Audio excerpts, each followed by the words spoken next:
नमस्कार. श्री स्वामी समर्थ. सुनीताज वाईब्स या चॅनलवर आपले सहर्ष स्वागत आहे. आज आहे संकष्ट चतुर्थी. आज मी तुम्हाला संकष्ट चतुर्थीबद्दल काही माहिती सांगणार आहे. प्रत्येक महिन्याच्या पौर्णिमेनंतर येणाऱ्या चतुर्थीला संकष्टी चतुर्थी असे म्हणतात. संकष्ट चतुर्थी का केली जाते तर जीवनातील अडथळे, संकटे आणि विघ्ने दूर व्हावी, सुखसमृद्धी आणि मनशांती लाभावी म्हणून हे व्रत केले जाते. हे व्रत करण्याची पद्धत तुम्हाला सांगणार आहे. सूर्योदयापासून संध्याकाळपर्यंत म्हणजे सूर्यास्तापर्यंत हा उपवास केला जातो.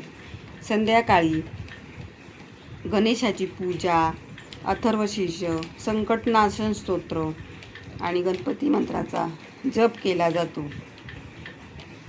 गणपतीला मोदक, दुर्वा, लाल फुले, फळे आणि सात्विक पदार्थ अर्पण केले जातात. महत्त्व: या दिवशी श्रद्धेने व्रत केल्याने गणपती बाप्पाची कृपा आपल्यावर राहते आणि संकटापासून आपले संरक्षण होते, अशी धार्मिक श्रद्धा मानली जाते. संकष्ट चतुर्थी करण्याची कारणे आहेत. गणेशाची कृपा आपल्यावर व्हावी, जीवनातील संकटे, अडथळे दूर व्हावे अशी प्रार्थना केली जाते. कुटुंबात सुखशांती आणि समृद्धी नांदावी, आरोग्य, बुद्धी, यश आणि कार्यसिद्धी मिळावी, मानसिक स्थैर्य आणि संयम, भक्ती वाढावी आणि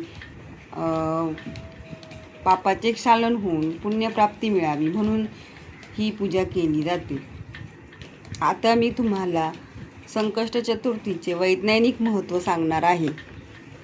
ते असे की उपवासामुळे पचनसंस्थेला विश्रांती मिळते, शरीराला अन्न पचवण्याऐवजी इतर जैविक प्रक्रियांवर लक्ष केंद्रित करण्यास मदत होते. काही लोकांमध्ये रक्तातील साखरेचे नियमन आणि चयापचय प्रक्रियेस सुधारणा होण्यास मदत होते. मंत्र जप, प्रार्थना आणि ध्यान यामुळे मनशांती लाभते आणि एकाग्रता वाढण्यास मदत होते.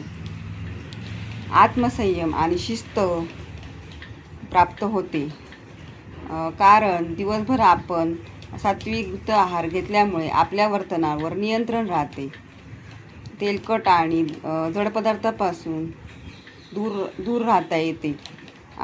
सकारात्मक विचार आणि श्रद्धा यामुळे मानसिक आत्मविश्वास वाढू शकतो आणि समवेत पूजा, प्रार्थना केल्याने सामाजिक बांध आणि दृढ होऊ शकतात.